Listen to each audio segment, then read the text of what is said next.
अपने खुदा के सामने लगाए। जैसे खुदा का बंदा अर्नस्ट मल कहता है, आंखों को बंद कर लो यीशु तुझे जाने। आए आज आंखों को बंद करें और उन आंखों में यीशु को बसा ले, देखना शुरू करें, डिस्कनेक्ट करें अपने आप को हर चीज से। वो कैसा भी बोझ क्यों नहीं है, वो कैसी भी सोच क्यों नहीं है, आज उसको अपने आप से डिस्कनेक्ट करें यीशु के नाम। आंखों को बंद करें और हम भाई इरफान के साथ मिलकर इस गीत को गाएंगे। आप आजादी से गा सकते हैं, आप खड़े रहना चाहते हैं खड़े रहें, आप बैठना चाहते हैं बैठ जाए, आप घुटनों के बल होना चाहते हैं। बाइबल में लिखा है, खुदा के कलाम में लिखा है, जहाँ पे खुदा का रूह है वहाँ आजादी है। आजादी से उसकी प्रस्तिश करना शुरू करें, अपनी आंखों में, अपने दिल में, अपने जहन में, सोचों में अपने यीशु को देखना शुरू करें, ताकि अपने कलाम के वसीला से वो हमें बरकत दे सके।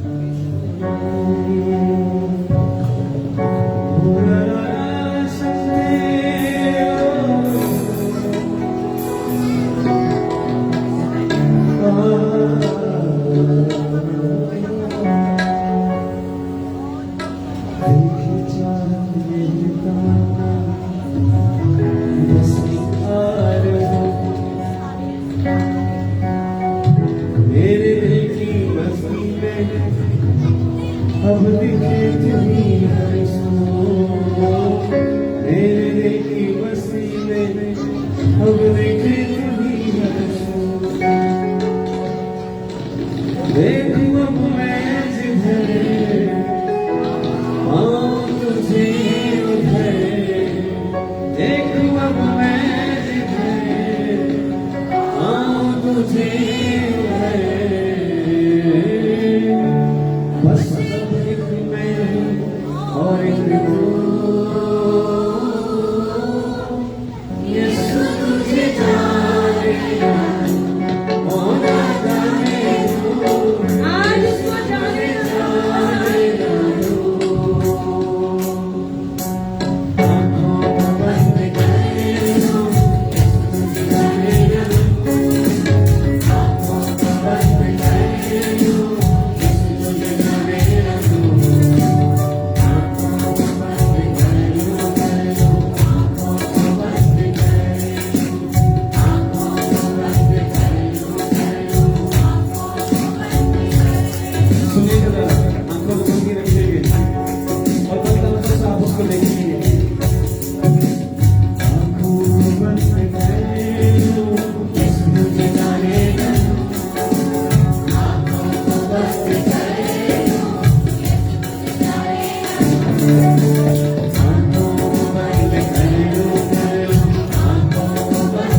दिलों के दरवाजे से मैं ले लूं दिल के अंदर, दिलों के दरवाजे से मैं ले लूं दिल के अंदर।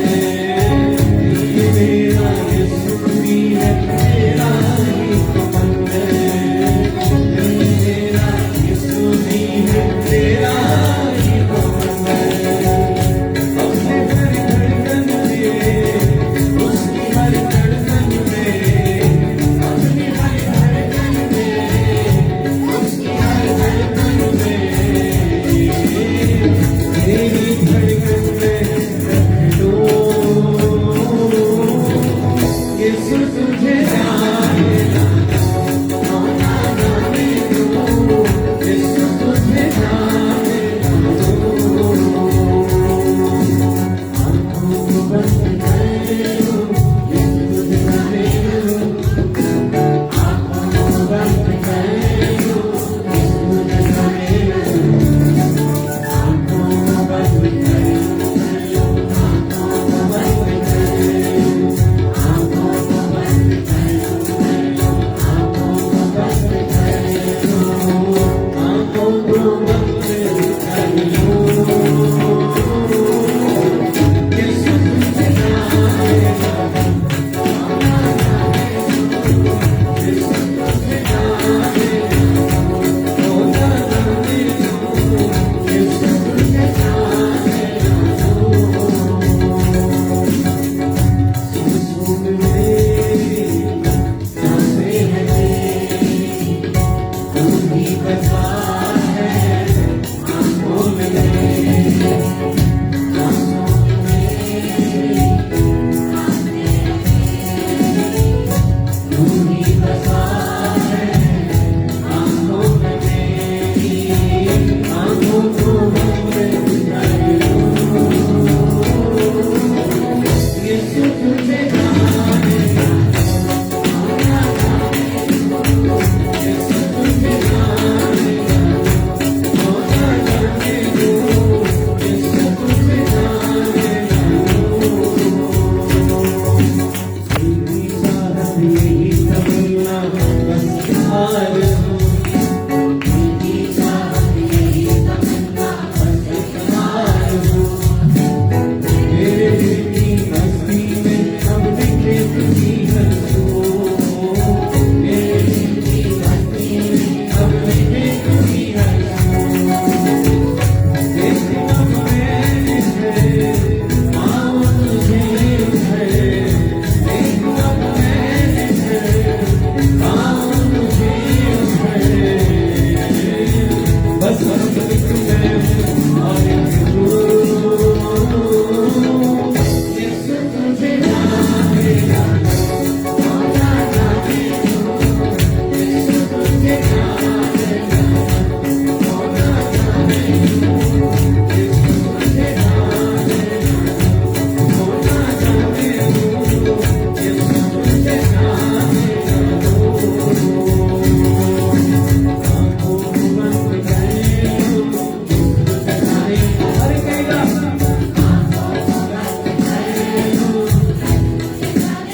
बच्चे भी कहीं आते हैं आपके आँखों को बंद कर लो। उससे आँखों को बंद कर लो, यीशु तुझे जानेगा। आँखों को बंद कर लो, यीशु तुझे जानेगा। आँखों को बंद कर लो, आँखों को बंद कर लो, आँखों को बंद कर लो, आँखों को बंद कर लो, आँखों को बंद कर लो।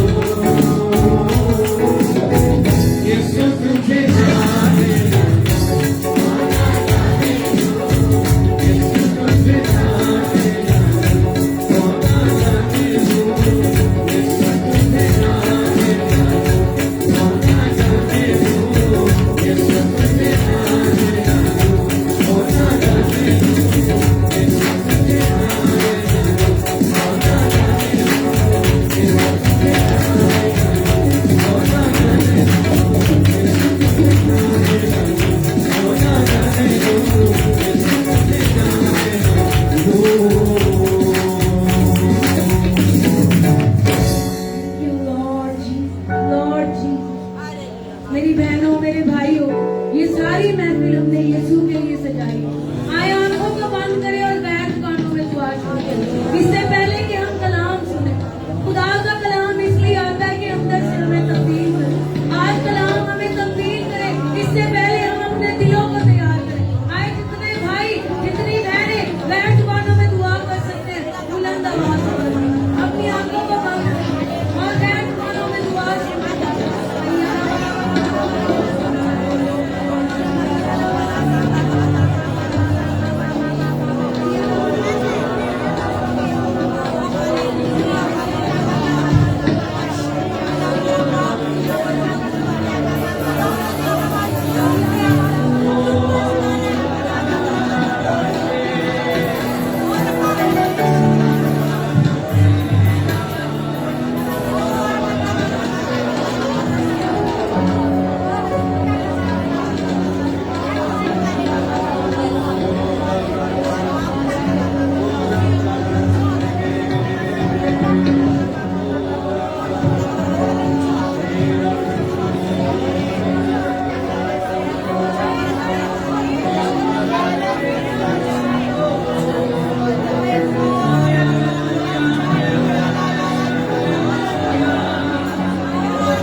आसमान की तरफ बुलंद करके दोनों हाथों का आसमान की तरफ उठाकर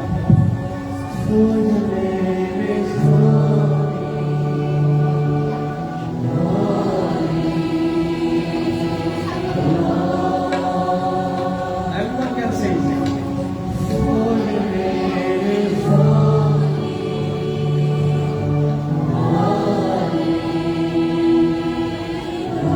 He's holy, for your name is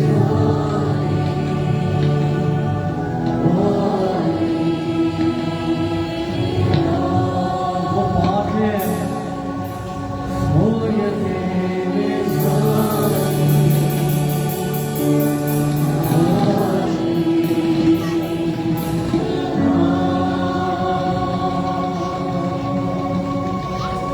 for your name is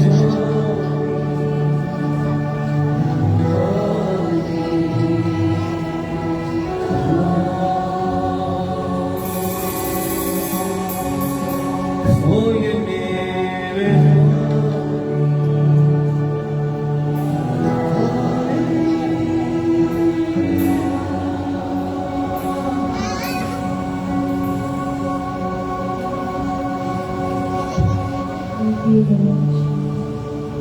खुदा हम दिल से शुक्रगुजारी करते हैं। तेरे कलाम में लिखा है पाक बनो जैसा कि तुम्हारा बुलाने वाला पाक। तेरा कलाम हम आज हमें पाक करते हैं, अंदर से पाक कर। तू बातन की सच्चाई को पसंद करता है। हमारी सोचों और ख्यालों को अपने कलाम के वसीला से नया बना दे। Yes, thank you Lord ji, thank you Lord ji. हम तेरे कलाम के लिए दिल से शुक्रगुजारी करते हैं। खुदा ने इस जगह पे तुझे ऑनर करते, तुझे ऊंचा करते, अपनी जिंदगियों में सर बुलंद कर, हमें प्यार कर। हम कुछ नहीं है खुदा, तू अपने कलाम के वसीला से हमें बनाता है, संवारता है, निखारता है, और हम इस काबिल होते हैं कि इस जमीन पे तेरी मर्जी के मुताबिक जिंदगी गुजारें। We welcome you Holy Spirit. खुदावंद रूहुल को हम आपको इस जगह पे खुशामदीद करें। आए हाथों को उठा के उसकी रूह को वेलकम करें, उसके कलाम को वेलकम करें, अपने दिलों में वेलकम करें। हम तेरे कलाम को अपने दिलों में जगह दें, जैसे कि ज़बूर नवीस कहता है, मेरे तेरे कलाम को अपने दिल में रख ताकि तेरे खिलाफ गुनाह न करें। तेरा कलाम हमारी बाउंड्रीज है खुदा, जो हमें हर तरह के गुनाह से महफूज रखे, तेरे लायक बनाए। Thank you Lord, thank you Lord. Yeshu के नाम में ये दुआ है। आमीन। आए खुदा के कलाम के लिए जोरदार तालियां दें। खुदा की रूह के लिए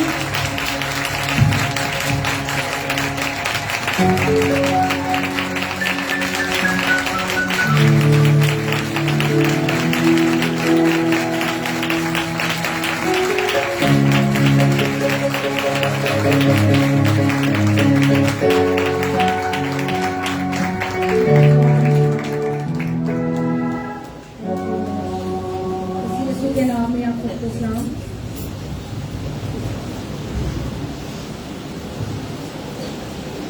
खुदा इस जगह पे मौजूद है। आमीन, हालेलुया। खुदा के पास आने वाले को ये ईमान लाना चाहिए कि वो मौजूद है और वो अपने तालिबों को बदला देता है। आमीन, हालेलुया।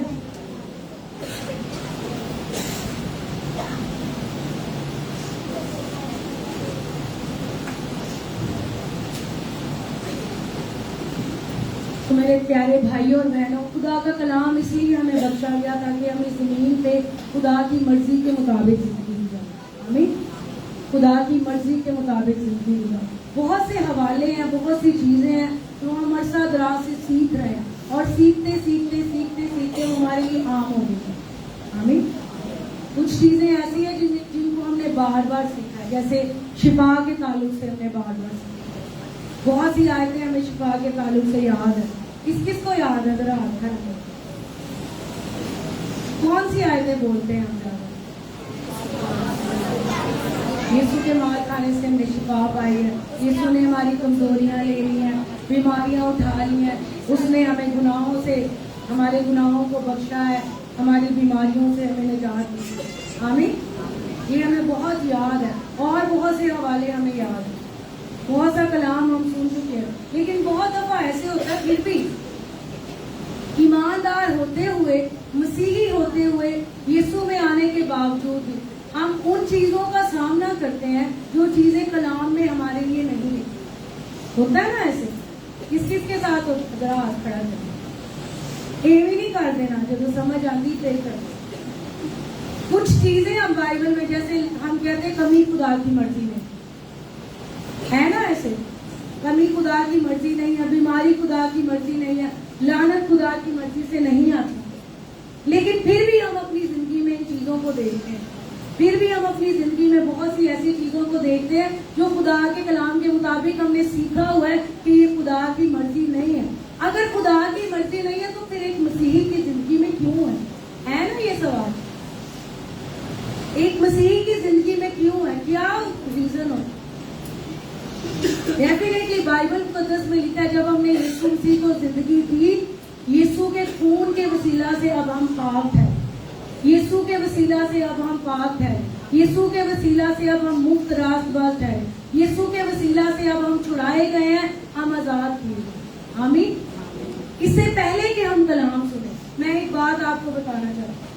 एक बालिग मसीही जो है, आपको पता है मसीही बालिग भी होते हैं, मसीही बच्चे भी होते हैं, और ज्यादातर कलीसिया में मसीही बच्चे पाए जाते हैं, बालिग लोग कम ही नजर आते। एक बालिग मसीही जो है उसकी एक बहुत बड़ी निशानी है, और वो क्या है? उसकी निशानी है कि वो अपने आप को चेक करता है। आमीन। एक बालिग मसीही अपने आप को चेक करता रहता है। जब कोई उसको कोई बात कहता है तो वो उस पर गौर करता है, जब उसको उसकी कोई कमी बताई जाती है तो वो उसके बारे में सोचता है। लेकिन रूहानी तौर पे मसीही बच्चे भी बहुत से मौजूद हैं, जब उनको कुछ बताया जाता है तो उसके इल्म में वो क्या करते हैं? ऊंची आवाज में बताना और आग बबूला हो जाता, गुस्सा करते। उनको क्या कहते हैं? रूहानी बच्चे। और आप भी हिसाब डालो, उसी बालक भी एक बच्चे। जो बालिग होते हैं वो तनकीद को बर्दाश्त करते, वो गुस्सा नहीं करते, वो दिल में नहीं रखते। लेकिन जो मसीह में बच्चे होते हैं वो किसी चीज को कंसीडर नहीं करते। वो कहते हैं तूने मुझे ये क्यों कहा। आमीन।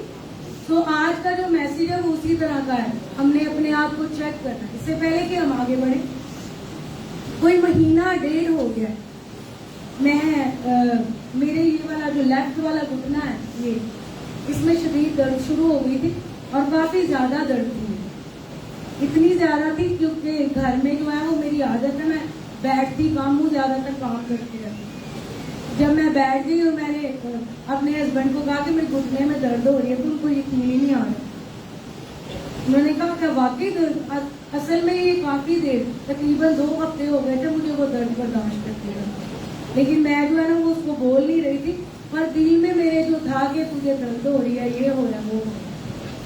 खैर उस पर गौर करते करते आखिर वो चीज जो है वो बाहर आ गई। मेरा घुटना जो है वो आगे से इस कदर दर्द कर रहा था कि मैं अपनी टांग जो है उठा के इधर उधर रख।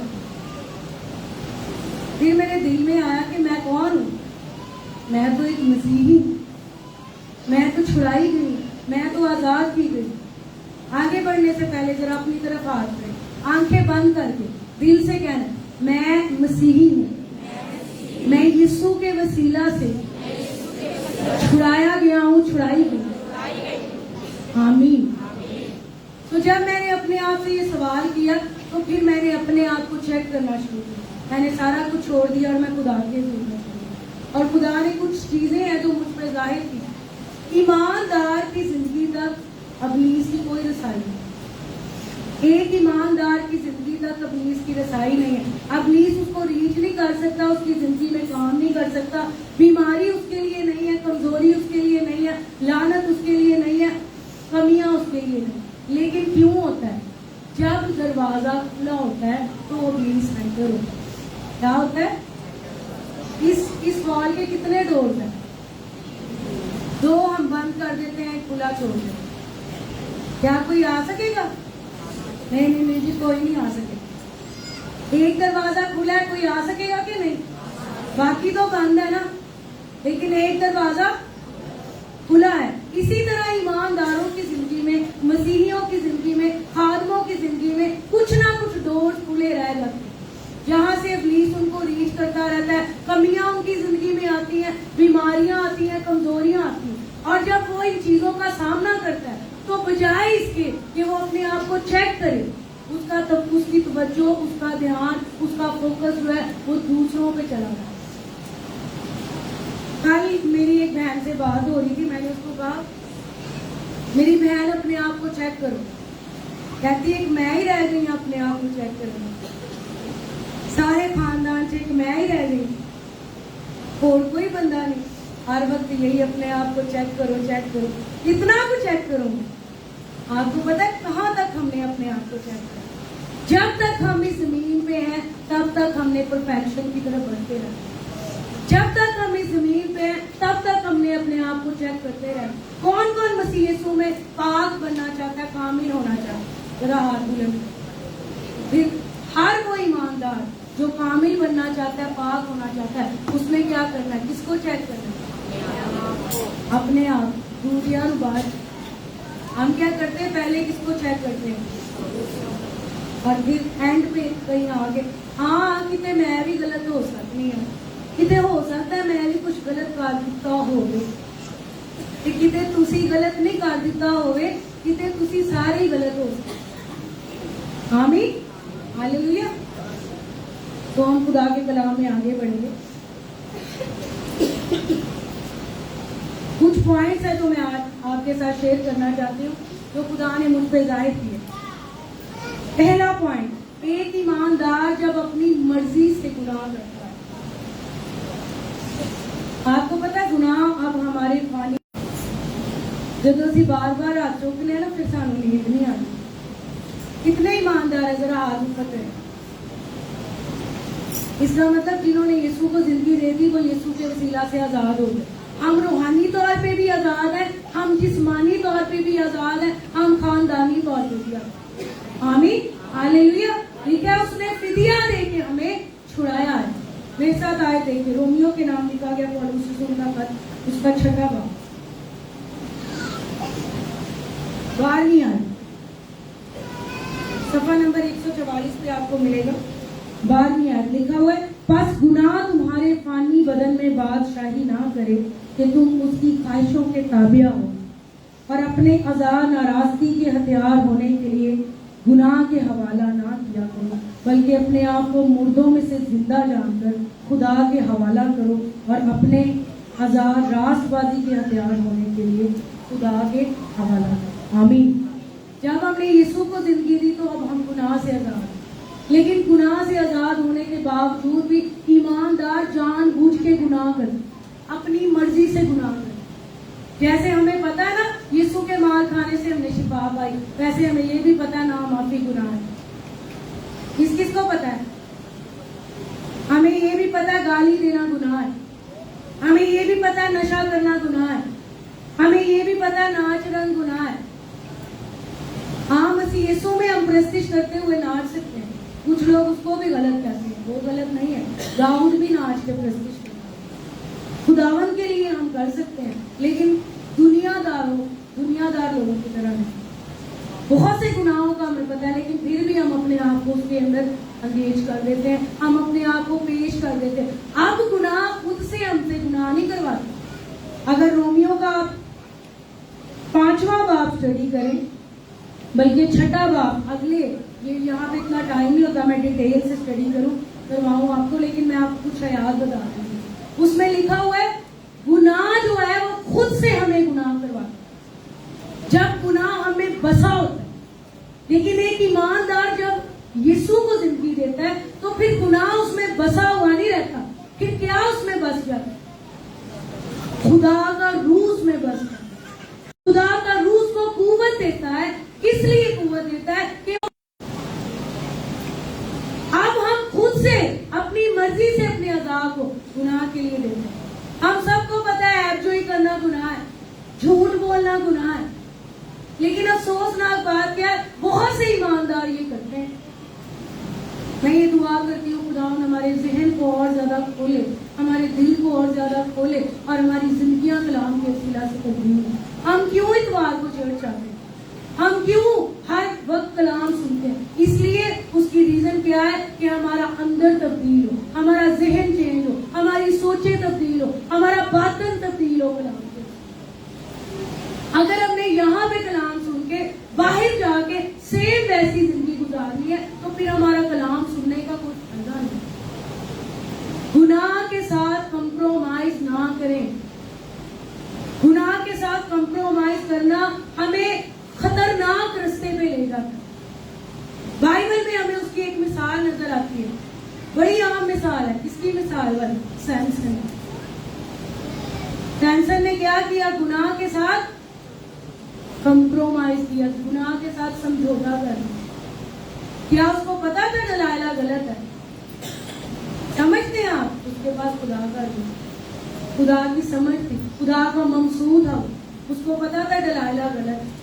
लेकिन जानबूझ के जब हम गुनाह में आगे बढ़ते हैं, जानबूझ के जब हम खुदा को रद्द करके उसके रूह को पीछे करके हम अपनी ख्वाहिशों को आगे करना चाहते हैं, तो फिर क्या होता है? इब्लीस को हमारी जिंदगी में मौका मिलता है, हमारी डोर्स जो है वो खुल जाते हैं।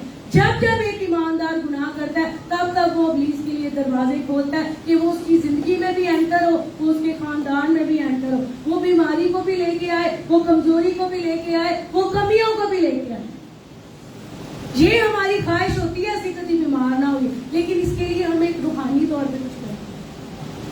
बंद करें वो सारे दरवाजे। सिंपल सी बात, सादा सी बात।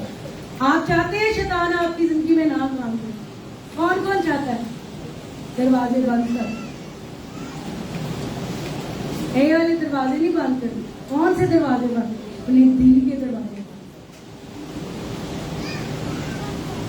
जानबूझ के गुनाह में मत गिरे, अपनी मर्जी से गुनाह मत करें। साउल ने ये काम किया।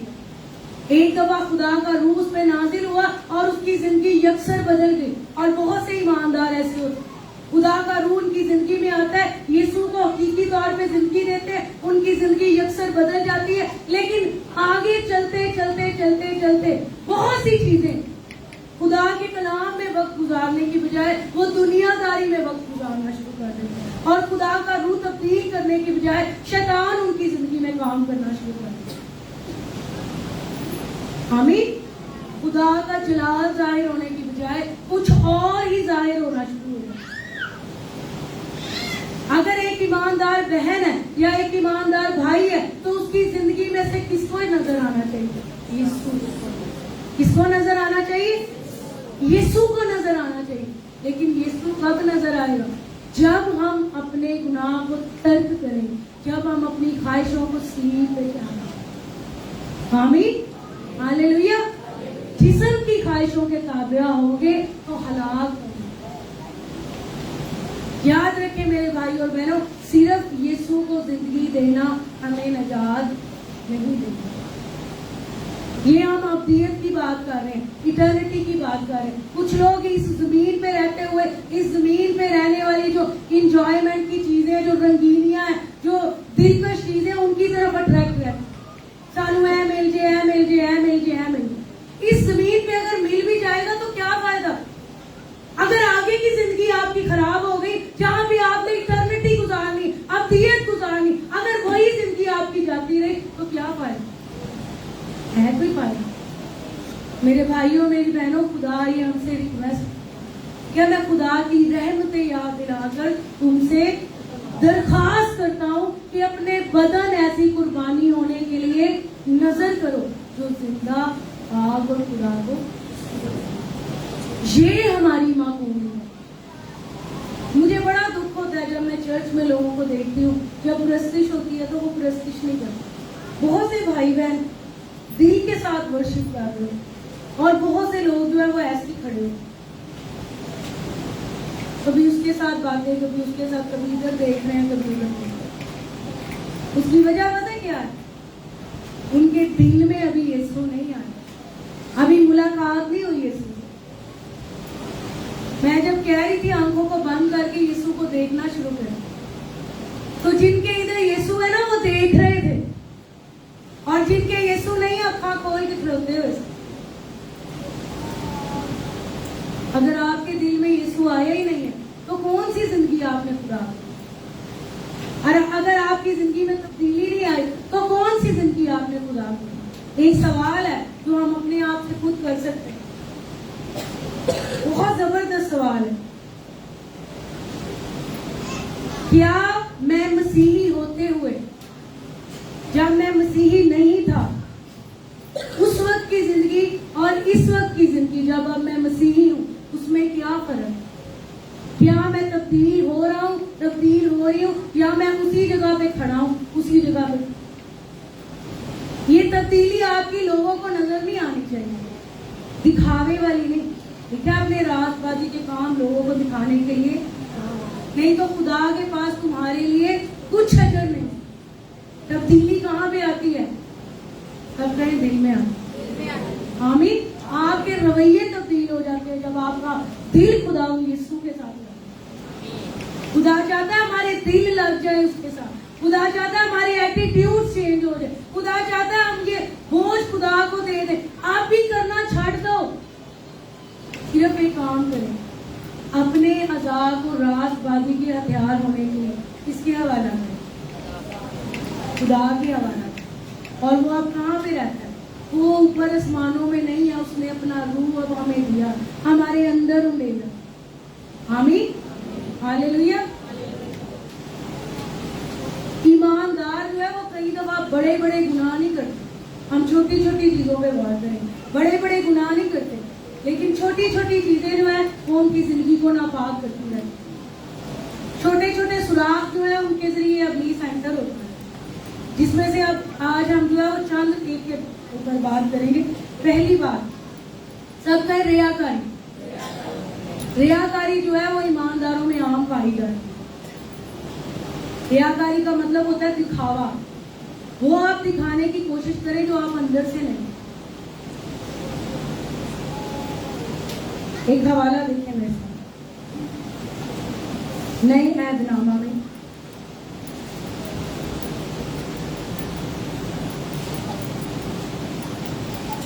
पतरस के नाम लिखा है। पतरस का आंकर, पतरस का पहला आंकर, उसका दूसरा बाब।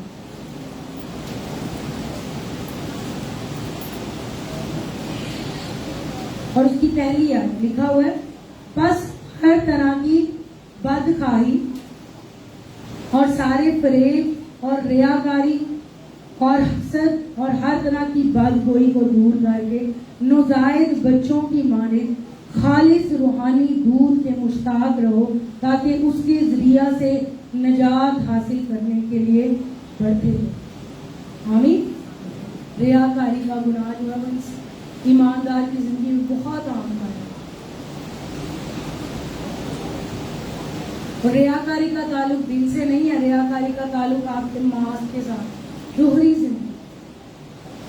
मैं वही बहुत इस बात से हैरान होती हूँ कि जो हम नहीं है वो क्यों हम दिखने की कोशिश। अगर मैं अच्छी नहीं हूँ तो दूसरों को पता चल जाएगा कि मैं अच्छी नहीं हूँ, तो इससे कोई फर्क पड़ता है? लेकिन ईमानदारों को बहुत पड़ता है। बहुत सी फैमिलीज है वो हमारे साथ आगे कोई ना कोई बात कर देते हैं, लेकिन दूसरे फैमिली मेंबर्स को अगर ये पता चल जाए वो बहुत शर्म फील करते हैं। ले भाई की नजर में, बाजी की नजर में तूने हमारा इमेज गिरा दिया। भी भाई या बाजी को खुदा है, समझे इस बात को। हस्बैंड वाइफ की जिंदगी में भी ऐसे है। भाई या बाजी कौन है?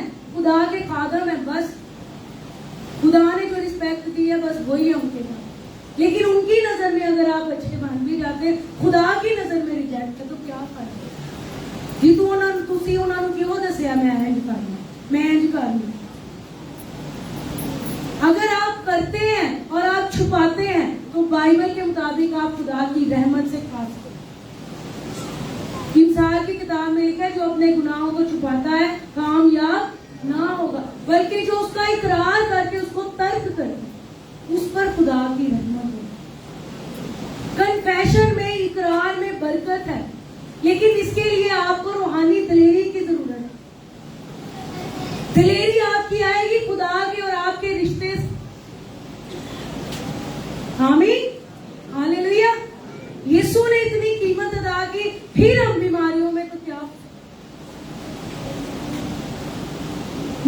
रही थी, जब मैंने अपने घुटने के लिए दुआ शुरू की ना, उस दिन मैंने कुछ तकरीबन आधा या पौना घंटा खुदा के साथ टाइम स्पेंड किया। और खुदा ने ये चीजें जब मुझ पे जाहिर की, खुदा ने मुझे बताया मेरी बेटी तूने यहाँ पे यहाँ पे यहाँ पे यहाँ पे गलत किया। जो जो पॉइंट्स खुदा ने मुझे बताए मैंने फौरन उनको रियलाइज किया, और जैसे ही मैंने इकरार किया, ये मेरी गवाही है, ये मेरे घुटने की दर्द ना 1 सेकंड में खत्म हो गई, 1 सेकंड में खत्म हो गई। हम साल हर साल बीमारियों से दुख उठा। कल मेरी बहन से बात हो रही थी, मैं उसको कह रही थी उन छाड़ दे, माफ कर दे, मैं ही रह गई हूँ माफ करने। इस तरह मसीही सोचते हैं, मैं ही रह गई हूँ। और कलाम आपको क्या बताता है? हाँ जी, आप ही रह गए। खुदा का कलाम जब कलाम किया जाता है तो सब किसके लिए होता है? सब अपनी तरफ आते हैं, कहीं ये कलाम मेरे लिए। आपके घर में बैठे आपके हस्बैंड, आपकी बहन, आपके भाई के लिए नहीं, ये मुंह ऐसे होना चाहिए।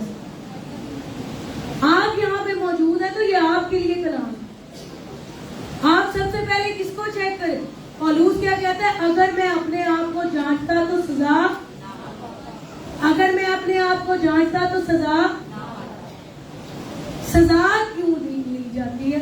सजा यीशु की तरफ से नहीं दी जाती, उसकी तो मोहब्बत है। याकूब के खत में लिखा हुआ है, हर अच्छी बख्शिश और कामिल इनाम कहाँ से है?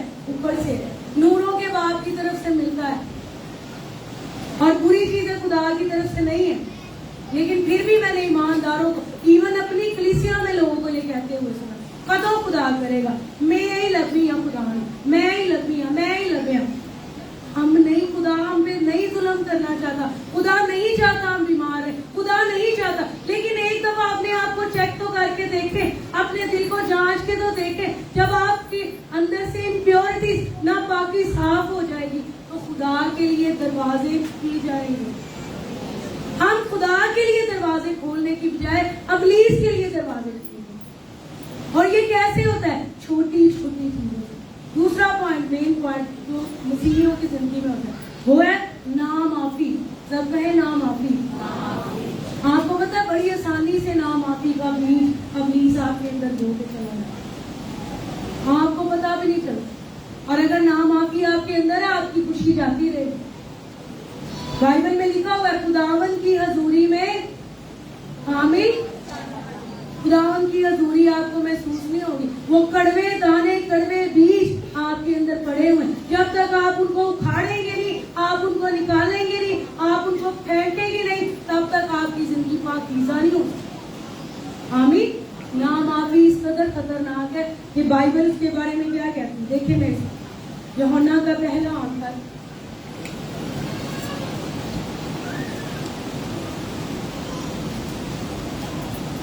उसका दूसरा बाब और उसकी 9वीं आयत। इससे पहले कि ये आयत मैं पढ़ूं, मैं आपको एक बात बताना चाहती हूँ मेरे भाई और बहन। जो क्रिश्चियन की एक जिंदगी, एक मसीही की जिंदगी है, उसका खुदा के साथ चलना है, वो कैसे है? सब कहे हर रोज है, फिर से कहे हर रोज, फिर से कहे हर रोज, फिर से कहे हर रोज। हमने हर रोज खुदा के साथ चलना है। कई दफा ऐसे होता है हम निकाल भूल देते हैं, लेकिन अगला दिन आके हमें फिर पकड़ लेते। हर रोज जब आप उठे तो एक डिसीजन ले, एक फैसला करें, आज का दिन मैं अपने खुदा के साथ गुजारूंगा और गुजारूंगा। आमीन। यहाँ पे लिखा हुआ है 9वीं आयत में, जो कोई ये कहता है कि मैं नूर में हूँ और अपने भाई से अदावत रखता है, वो अभी तक कहाँ पे है? तारीकी में है। और जो अपने भाई से मोहब्बत रखता है वो नूर में रहता है और ठोकर नहीं खाने का। लेकिन जो भाई से अदावत रखता है वो तारीकी में है और तारीकी ही में चलता है और ये नहीं जानता कहाँ जाता है, क्योंकि तारीकी ने उसकी आंखें अंधी कर दी। जब नामाफी दिल में पड़ी होती है, नामाफी के बीज पड़े होते हैं, तो रूहानी तौर पे हम अंधे हो जाते हैं, सानू कुछ नजर ही नहीं आता। आपको बताने की कोशिश की जा रही होती है लेकिन समझ ही नहीं आती। नहीं जी, मैनू नहीं समझ आती भाई, मैनू नहीं पता, मैं नहीं। हर रोज आपको अपने दिल को क्लीन करने की जरूरत है। एक मसीही की जिंदगी जो है वो डेली उसकी बुनियाद है।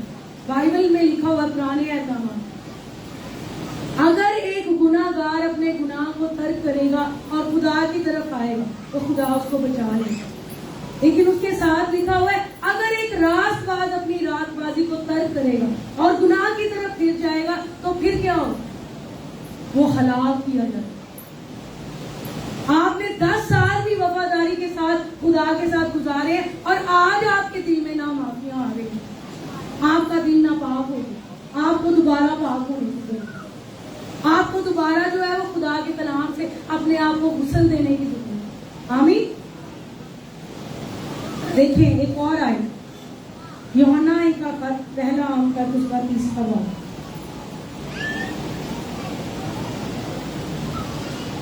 पंद्रहवीं आयत लिखा है, जो कोई अपने भाई से अदावत रखता है वो खूनी है। क्या है वो? नहीं लिखी उसकी तो कभी पता ही नहीं पाई। जो कोई अपने भाई से अदावत रखता है वो क्या है? अदावत, नफरत, बुनियाद उसकी क्या है? अनफॉरगिवनेस, नामाफी। गुस्से की बुनियाद जो है वो नामाफी है। नफरत की बुनियाद जो है वो नामाफी है। वो बीज है जो आपके दिल में पड़े हो। जब आप किसी को मिलते हैं तो मिलते ही आपको पता चल जाता है आपका दिल इस भाई इस बहन के ताल्लुक से साफ है या नहीं है। आमीन। जो कोई अपने भाई से अदावत रखता है वो क्या है? खूनी है। और तुम जानते हो कि किसी खूनी में हमेशा की जिंदगी मौजूद। कितनी बड़ी आयत है।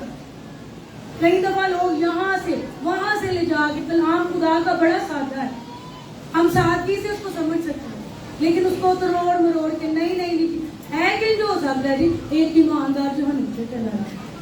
ये हो सकता है अगर लगातार वो इब्लीस को मौका दे, लगातार वो इब्लीस को मौका दे, ये हो सकता है। इट इज पॉसिबल, ये मुमकिन है वो बरगश्ता हो जाए, उसका दिल लिखा हुआ है तुम में से किसी का ऐसा बेद का दिल ना हो कि जिंदा खुदा से फट जाए। आमीन। गौर करें कलाम पे, गौर करें। अगर आप कलाम को अपने अंदर लेना चाहते हैं, गौर करना शुरू करें इन बातों पर। जब आप गौर करते रहेंगे तो आपको कलाम याद हो जाएगा, वो आपके अंदर उतर जाएगा, वो आपके अंदर से कड़वाहट को निकालेगा। आपको प्योर करने वाला क्या है? खुदा का, ठीक है, खुदा का कलाम हर एक 2 धारी तलवार से ज्यादा तेज है, जो बंद और गूदे में से होके गुजर जाता है और फिर लिखा है जान और रूह को अलग करता है। आमीन, हालेलुया। आपकी जिंदगी में जितनी इम्प्योरिटीज होंगी, जब आप कलाम पे गौर करते रहेंगे, हर तरह की कड़वे दाने, हर तरह की कसावटें, हर तरह की वो बुरी चीजें जो आपके अंदर भरी है, कलाम उनको निकालना शुरू। एक बर्तन है और उसके अंदर गंदा पानी है, उस बर्तन को लेके आप एक साफ पानी वाली टैप के नीचे रखें और उस टैप को चला दें, क्या होगा भला उसके साथ? साफ हो जाएगा।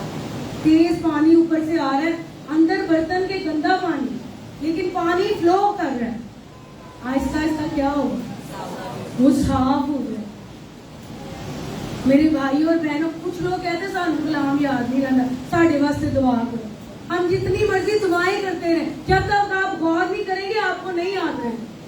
गौर करने के लिए तो हमने दुनियावी चीजें रखी हुई है, साढ़े को है नहीं, साढ़े को है नहीं, साढ़े को है नहीं, जबकि बाइबल में क्या लिखा हुआ है? तुम उसकी बादशाही और उसकी राजबाजी की तलाश करो तो ये सब चीजें तुम्हें मिल जाएंगी। खुदा के कलाम के तरीकाकार से चले। मसीही होते हुए हमारा तरीकाकार सिर्फ खुदा का कलाम होना चाहिए और हमारे पास कोई दूसरी चीज नहीं। खुदा ने और हमें कुछ भी दूसरा नहीं दिया, कलाम हमारे पास। शफाफ जिंदगी गुजारने के लिए खुदा का कलाम जरूरी है। आमीन, हालेलुया। तो हम आगे बढ़ेंगे। बड़ी मेन बात जिसमें मैं बात करने लगी, जो ईमानदारों की जिंदगी में आम होती है, और वो क्या है? आपकी जुबान का गलत इस्तेमाल। आपकी जुबान का गलत इस्तेमाल। बहुत दफा क्या होता है, हम खुद ही बोल के अपने हालात खराब करते हैं। अच्छे भले हम होते हैं, खराब होता हुआ, झगड़ा होता हुआ देखते हैं, जल्दी से ए वाली जिंदगी ऐसे नालों ते मैं मारी जाऊंगी। और जो लोग ये दावा कर रहे होते हैं ना, जरा से बीमार हो जाए ना तो उन्होंने शक्लां वेखो, डरे होते हैं, आए हमारे लिए दुआ करो, महविश भाजी दुआ करो, शाहिद भाई दुआ करो कि सानू कुछ हो ना जाए।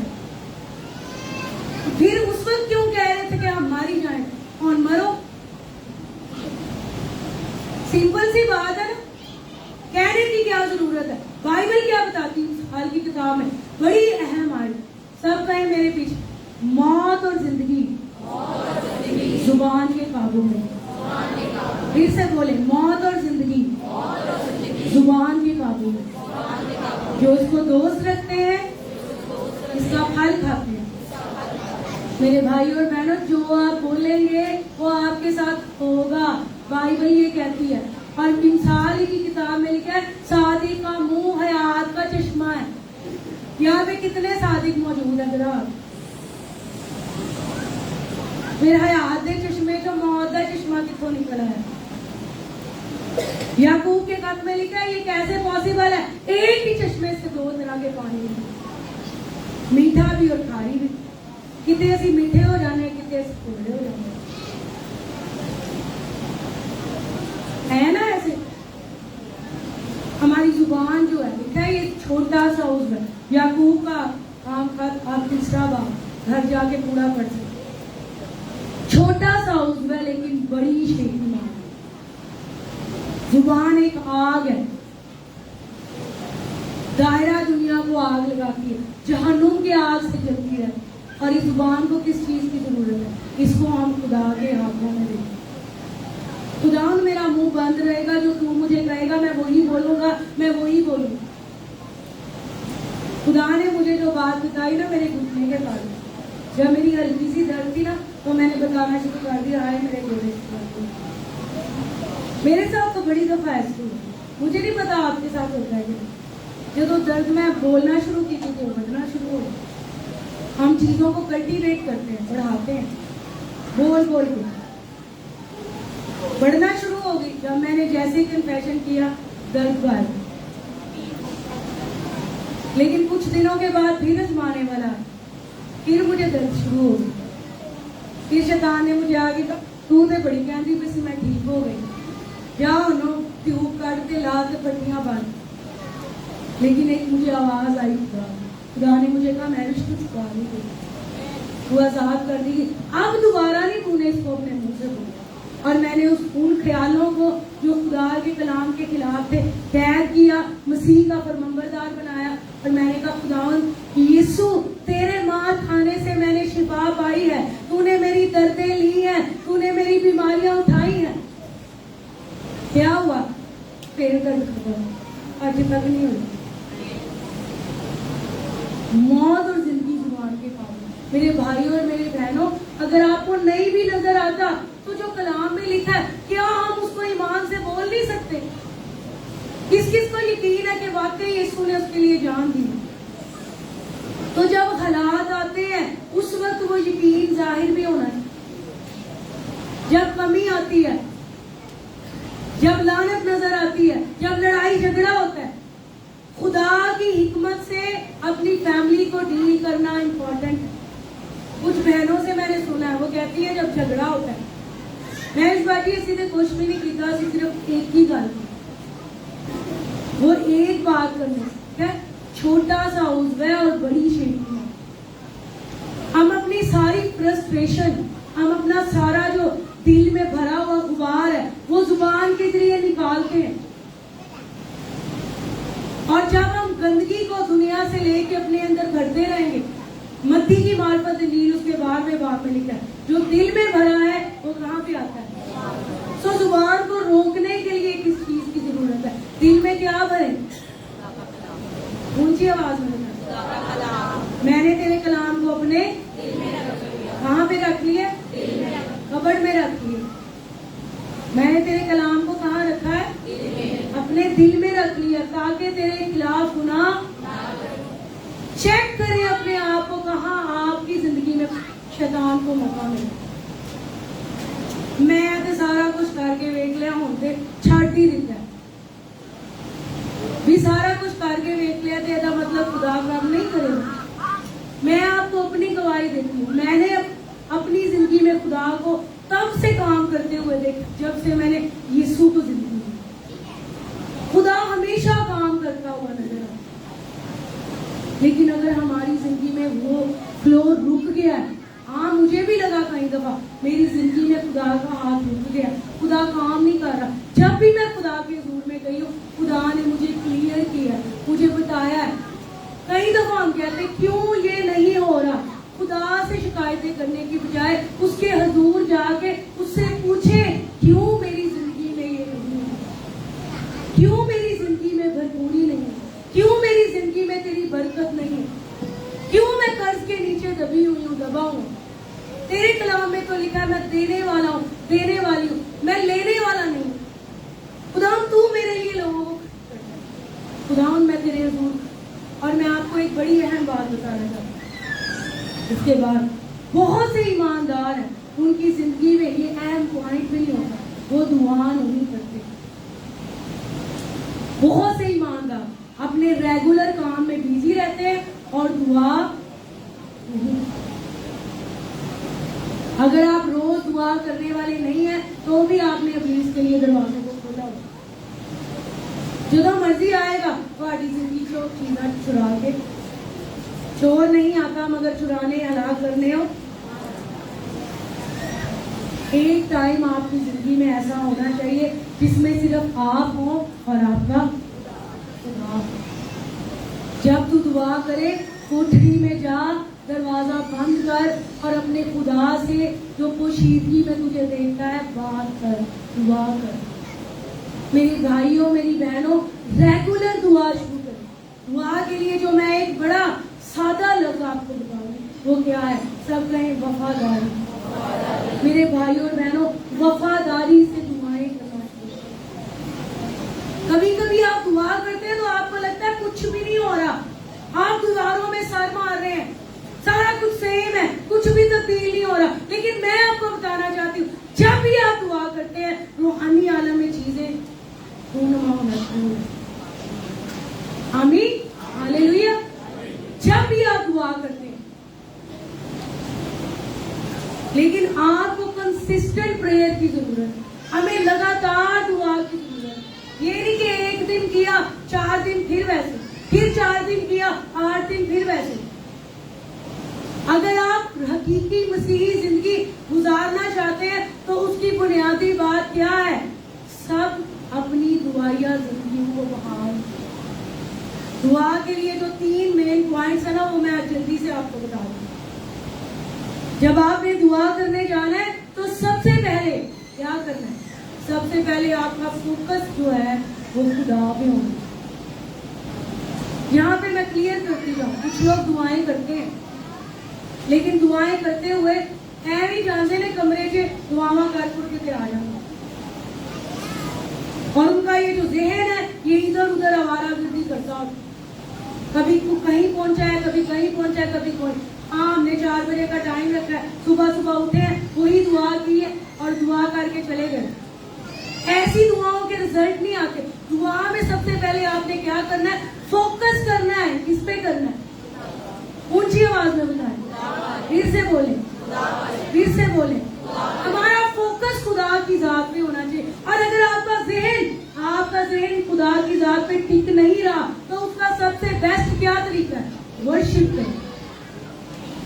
इसलिए जब कलाम सुनाया जाना होता है तो उससे पहले हम प्रस्तिश करते हैं, क्योंकि पूरे हफ्ते के बाद हम चर्च में आते हैं और पता नहीं किन किन चीजों में से निकल जाए। बहुत से लोग हैं यहाँ पे बैठे तो होते हैं लेकिन उनका जहन इधर उधर होता है। हकीकी तौर पे जो मसीही जिंदगी है वो बड़ी आसान जिंदगी है, लेकिन उसमें अगर आपकी दुआ शामिल हो। मसीही भी बोझ के नीचे दबे हो, क्योंकि वो हर रोज अपना बोझ खुदा को देख के नहीं जाते। जब जाए दुआ के लिए पहला फोकस उनका क्या हो, खुदा की जात पे। और उसके लिए क्या करें, अगर आप कर सकते हैं तो ऊंची आवाज में प्रस्तुति शुरू करें। कई दफा आपका जहन जो है ना, वो आप आहिस्ता आवाज में दुआ कर रहे हो, वो आपका जहन कंट्रोल में नहीं होता। इसके लिए आपको क्या करना है? की आवाज ऊंची आवाज में प्रस्तुत करना। आप गैर जुबानों में भी दुआ कर सकते हैं। एक चीज को फोकस करके दुआ करें, खुदा की जात को फोकस करके दुआ करें। जब आप उसको फोकस करके दुआ करना शुरू करते हैं तो बाइबल हमें बताती है जिस तौर से हम दुआ कर, हमें दुआ करना चाहिए हम नहीं जानते, बल्कि कौन दुआ करवाता है? खुदा का रूह खुद हमसे दुआ करवाता है। जब हमारा फोकस खुदा की जात पे होता है, फिर हम खुदा के रूह को मौका देते हैं कि वो हमसे दुआएं करवाए। आमीन। दूसरा मेन पॉइंट, हमें यकीन होना चाहिए हम दुआ के लिए आए हैं तो खुदा इस जगह पे मौजूद है। खुदा के पास आने वाले को ये ईमान लाना चाहिए कि वो, तीसरा मेन पॉइंट, वफादारी के साथ हुआ। किसके साथ? नागियां वाली दुआ छाड़ दो। थस्सलुनीकियों के खत में लिखा है बिला नागा दुआ करें। ऐसे दुआ करनी है, फिर से बिला नागा दुआ करें। आप गहराइयों में चले जाएंगे खुदा, जब आपका एक ताल्लुक होगा खुदा के साथ। तो खुदा की ये ख्वाहिश है, खुदा ये चाहता है हमारे साथ एक रिश्ता इस्तेमाल। वो दुआएं, अगर आप दुआ नहीं करते तो शुरू कर दें, और अगर आप ऐसी दुआएं करते हैं जिसमें आपका फोकस ही नहीं खुदा पे हो, तो फिर फोकस के साथ दुआ करें। अगर आपको लगता है आपकी फैमिली में बहुत से ऐसे काम है जिसके लिए आपको दुआ करनी, जब आप खुदा के दूर में जाते हैं, एक सोचों का बोझाड़ आपकी जहन पे होना शुरू होता है ना। ऐसे खुदा ये नहीं चाहता सी ऐदे नारी अंदर, उन सोचों की बोझाड़ को वर्शिप के जरिए हम पीछे करें। Hallelujah, hallelujah. एक सवाल मैं आपसे पूछना चाहती हूँ, कितने लोग फिक्रमंद और परेशान हो? कई दफा वो दुआ छोड़ देते। जो फिक्रमंद और परेशान होते हैं वो दुआ, जबकि बाइबल में लिखा हुआ है तुम में से जो मुसीबत ज़दा हो वो क्या करे? फिक्रमंद और परेशान होते हैं वो क्या करते हैं? दुआ। एक सवाल है, क्या फिक्रमंद होने से आपके काम हो जाए? कैसे होंगे? मैं अपनी बहन को क्या, मैं एक बहन से मेरी बात हो रही थी, बड़ी परेशान थी। मैंने उसको कहा अपनी फिक्रे खुदा को दे दे। बढ़िया दे दे के वेखी आ रही। लोग ऐसे कहते हैं बढ़िया दे दे के वेखी। पता क्या होता है? यहाँ पे हम दुआ में फिक्रे देते हैं और जब हम वापिस जाते हैं वो दोबारा पकड़ लेते हैं। ये गोल चक्कर हम चलाते रहते हैं। इधर खुदा की जात है, फिक्रे दी, बाहर गए फिर पकड़ ली, फिर दी, फिर पकड़ ली, फिर दी, फिर पकड़ ली। ऐसे खुदा काम नहीं करता। प्रॉपरली अपनी फिक्रें किसको दे दे? अभी के लिए भी, हमेशा के लिए। और ये सोचे, जब इब्लीस आपको परेशान करने की कोशिश करे तो ये सोचे इस परेशानी से क्या मैं कुछ कर सकूंगी। यीशु ने ये सवाल किया, तुम में से कौन है जो फिक्रमंद हो के अपने एक बाल को भी सफेद या काला कर सकते? जब छोटा सा काम नहीं कर सकते तो क्यों परेशान? आमीन, हालेलुया। तो हम सीख रहे हैं खुदा के कलाम के मुताबिक कुछ चीजें हैं जो ईमानदारों की जिंदगी में होती हैं और उससे इब्लीस को रसाई मिलती है क्रिश्चियंस की जिंदगी में, मसीहियों की जिंदगी में, कि वो उनकी जिंदगी में प्रॉब्लम पैदा करे, बीमारियां लेके आए, कमियां लेके आए, लानत लेके आए। तो हम जल्दी से दो अगले मेन पॉइंट्स हैं उनको शेयर करेंगे। जब हमारी जिंदगी में किसी चीज की एडिक्शन होती है, किसी चीज की एडिक्शन समझते हैं, नशा, एडिक्शन नशा होता है। और नशा जो है वो सिर्फ सिगरेट नोशी का नहीं होता, वो और बहुत सी चीजों का। कुछ लोग जो है वो पढ़ने के नशई होते हैं, उनकी किताबें उनके लिए नशा होती है। आप शायद हैरान हो, नशा जो है वो बहुत सी चीजों का होता है। कुछ लोग जो है वो शोहरत के नशई होते हैं, वो उसके लिए जिस चीज में आप महव हो गए, जिस चीज के पीछे आप सब कुछ करने के लिए तैयार हो, जैसे ड्रग एडिक्टेड जो लोग होते हैं, नशई जो होते हैं, जो ड्रग्स लेते हैं, आपने उनको देखा होगा, वो इतने एडिक्टेड होते हैं कि उनको जब वो नशा ना मिले तो फिर वो उसके लिए चोरी भी करने पे आ गए। होता है ना ऐसे। तो जब आपकी जिंदगी में कोई और नशा है, शोहरत का नशा है, स्क्रीन का नशा, और आजकल के दौर में बहुत ज्यादा जो बच्चे, नौजवान बच्चे बच्चियां, जो छोटे बच्चे हैं, उनमें भी स्क्रीन का नशा हो। और मैं यहाँ पे ये जरूर बात कहूँगी कि ये जो गेम्स मोबाइल फोन पे चलती हैं, प्लीज अपने बच्चों को ये मत खेलें, इनमें एडिक्शन होती है। आपने देखा होगा बच्चे खेलना शुरू करते हैं, आप अपने स्कूल के लिए उनको फोन पकड़ा देते हैं, फिर वो घंटों घंटे लगे रहते हैं। तुसी तो 3-3 घंटे स्कूल लेंदे हो, लेकिन शैतान उनकी जिंदगी में काम कर रहा है। मैंने लिटरली एक दिन खुदा की आवाज को सुना। मेरी बेटी जो है वो पहले गेम्स खेलती थी, और एक दिन इसने मेरे बेटे को भी मोबाइल में ना लोड करके तो गेम पकड़ा दी, और मैं बाहर कपड़े प्रेस कर रही थी, और मैंने इस आवाज को सुना। खुदा के रूह ने मुझे कहा उसको मना कर और उससे मोबाइल फोन ले लिया। और मैंने उसको सख्ती से डांटा। मैंने कहा ये गेम्स जो है ना, ये दोबारा फोन में होनी नहीं चाहिए, क्योंकि ये इससे एडिक्ट हो जाते हैं। जो बच्चे और बच्चियां खेलते हैं, प्लीज अपने आप को खुदा के हवाले, स्क्रीन की एडिक्शन में से बाहर हो। अगर आप चाहते हैं खुदा आपकी जिंदगी में काम करे, तो प्योरिटी के लिए अपने आप को पेश करें। आमीन, हालेलुया। आखिरी मेन पॉइंट, खौफ के जरिए इब्लीस काम करता है। और बाइबल क्या कहती है इसके बारे में, मैं हवाले इसलिए नहीं निकाल रही क्योंकि टाइम ज्यादा हो।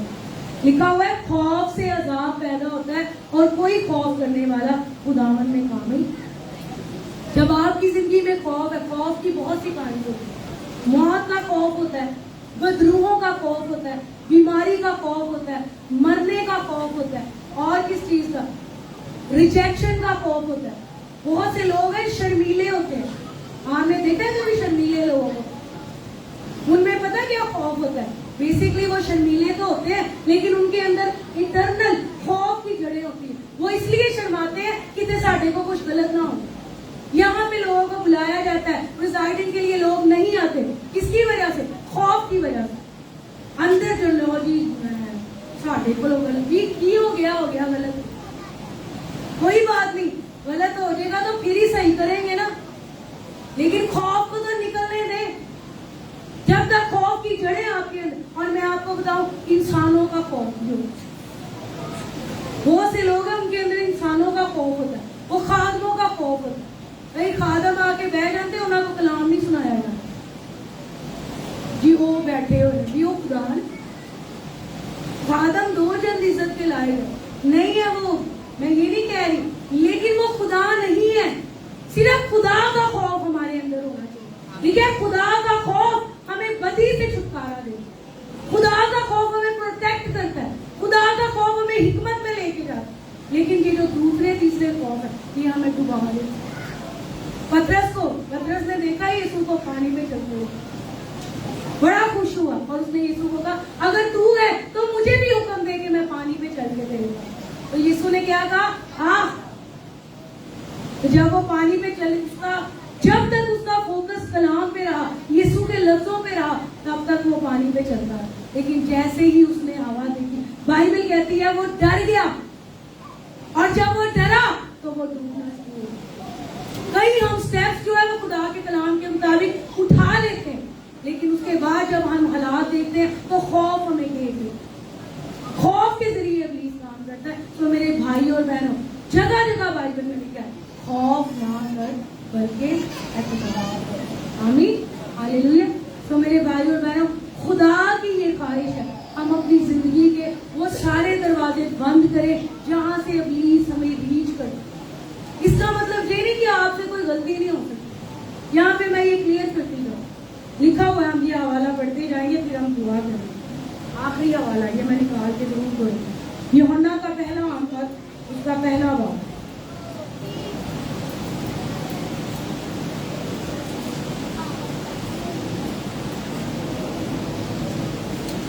पांचवी आयत से मैं पढ़ूंगी, ध्यान से आपने ये आयत सुननी है, ये बड़ी अहम आयत। उससे सुनकर जो पैगाम हम तुम्हें देते हैं वो ये है कि खुदा नूर है और उसमें जरा भी तारीफ नहीं। अगर हम कहें कि हमारी उसके साथ शराकत है, किस किस की खुदा के साथ शराकत? बुलंद हाथ करें, सभी हाथ उठा सकते हैं। किस किस की खुदा के साथ शराकत है? ध्यान से आपने ये आयत सुनी। और मैं दुआ करती हूँ खुदा यीशु के नाम में तेरा ये कलाम गहरा हो जाए हमारी जिंदगी में। खुदा नूर है, उसमें जरा भी तारीकी नहीं। अगर हम कहें कि हमारी उसके साथ शराकत है और फिर तारीकी में चले तो हम झूठे हैं और हक पर अमल नहीं करते। लेकिन अगर हम नूर में चले यानी कलाम में चले, खुदा का कलाम नूर है, हमारी वॉक हमारी डेली का चलने का तरीकाकार नूर में है, खुदा में है। अगर हम नूर में चले जिस तरह वो नूर में है तो हमारी आपस में शराकत है और उसके बेटे यीशु का खून हमें तमाम गुनाह से पाक करता है। अगर हम कहें कि हम बेगुनाह हैं तो अपने आप को फरेब देते हैं और हमें सच्चाई नहीं। और अगर हम अपने गुनाहों का इकरार करें तो वो हमारे गुनाहों के मुआफ करने और हमें सारी नाराजगी से पाक करने में सच्चा और आदिल। मेरे भाई और बहनों, ये नहीं कि हमसे कभी कोई गलती हो सकता है, लेकिन जानबूझ के गुनाह नहीं। समझौते करना छोड़, अपने आप को क्रिटिकल चेक करना छोड़ कि आप किस मुकाम पे, आप तारीकी में चल रहे हैं या आप नूर में चल रहे हैं, आपकी वॉक कैसी है, आपकी क्रिश्चियन वॉक कैसी है, आपका रहने का तर्ज जिंदगी कैसा है। आए अपनी आंखों को बंद करें, बड़ी मेहरबानी के साथ मैं गुजारिश करूं सब आंखें बंद करें और सब अपनी जिंदगी पर गौर करें। अपने जहन को इधर उधर मत फिरने दें। खुदा की रूह से कहें, खुदावन मुझे अपनी सब बातों की समझ यीशु के नाम में फादर लो। हम उन तमाम ख्यालों को, सोचों को कैद करके तेरा फरमाबरदार बनाते हैं जो तेरे कलाम से हमें दूर लेके जाते, जो तेरी पहचान के खिलाफ है। उन तस्वीरों को ढा देते हैं यीशु के नाम जो तेरे कलाम के खिलाफ है। हमारी मदद कर खुदा कि हम नूर में चल सके, हम तेरे कलाम में जिंदगी गुजारे, हर रोज प्योर होते चलेगा यीशु के नाम